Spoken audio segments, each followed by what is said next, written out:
Well, today I'm gonna do like a 3-in-1 kind of thing. Thank you, Tony, so much for being supportive and asking 3 questions. That's really helpful. Thank you. And I'm gonna try and answer all 3. There's probably like 15 minutes left in the video. I'll try my best to summarize those 3 questions into 5 to 15 minutes. Okay. The first one that you asked was, "Are you a series of choices, or are you predetermined?" This is a really good question, and I have talked about this before in a philosophy class, but predetermined. Now, the thing is, you can either be religious or non-religious with this one, because there is a Christian faith where you believe you are predetermined. Right when you're born, God already chooses where you're going to be. I beg to differ all of those. So I'm not going to talk about the religious side of things.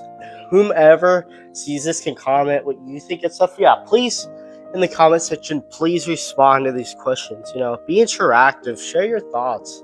Everybody's unique, and it can really inspire others to think. So, I really believe that you are a series of questions. The only thing I believe that you are predetermined about would be personality, right? Nature and nurture. Nature, you're already predetermined with different functions to help you to survive, right? Reflexes, involuntary actions, personality, memory, all those things, they're all predetermined, but you use your brain to create series of choices and stuff. And I think that's what really, you're already born with a personality, but your personality alone doesn't make you who you are. And I would say you're mostly I would say you're 45% like predetermined and 65% series of questions. Series of choices. Really, your choices determine your identity and how you become later on. Okay, and you asked, what is the soul? This one's a very interesting one. The hardest part is, I guess, is the defiance of what the soul is itself. Because, like, what is a soul? This one's another one where it's really subjective. Me personally, I don't believe there is a soul. A lot of people say a soul. It's basically they always treat soul as like the same as personality, but with an extra step of going to the afterlife is what a lot of people do. And of course I don't believe in that, so it would really discourage me thinking about the soul. But again, I'm not really going to talk about religion and any of these, honestly.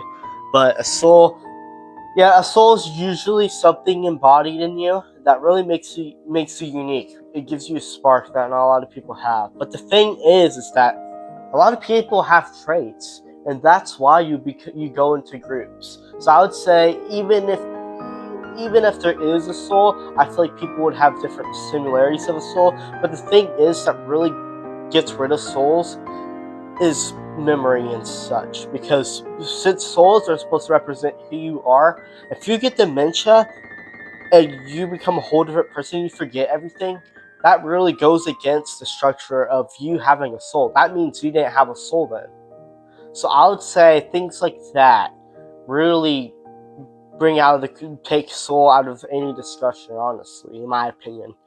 But yeah, it really depends what you think the content of a soul is, I would say. And this is last question. This is definitely my favorite question out of 3. Is, what makes a human a human? This one's one of the most debated ones, and you might not even realize. One of the most controversial topics that nobody wants to talk about is abortion.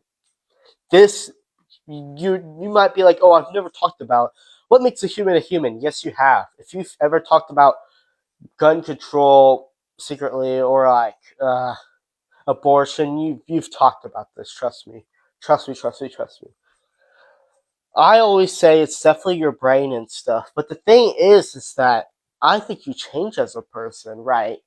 My second philosophy video, whatever, ship a thesis, talks about identity and what makes a human a human. You're a different person today than you were tomorrow. But I think what makes a human it's definitely your experiences, but this also ties into the first question. But I think it's really your experiences and your personality, your soul. That really determines who you are as a human, because it's not only your body, right? If you take somebody's brain and put it in a jar, they're gonna think thoughts already and stuff, and they're gonna express emotion and things. But what makes a human is is a giant mixture, because I feel like pain makes you a human. Well, if you're just a brain in a jar, you'll feel, well, scientifically it's not possible, whatever, whatever. But you won't have pain receptors, which means you won't make pain. Right. If you don't have suffering, that doesn't really help people connect and make you really create your identity. But also pleasure helps create your identity and all those things. I feel as if your involuntary act. I feel like all your body parts make you human essentially, and you could be like, oh, what if you're an amputee and stuff? You can still fail things, right? You still have the brain to think emotions and think complete thoughts. I think that's really what makes a human, right? And we talked about dementia. You're gonna be a different person if you lose all your memories. You're a whole different personality. And I think that really makes you a different human, honestly. But people would get mad and disagree with that. But that's realistically what I think. And I hope I answered all three questions thoroughly.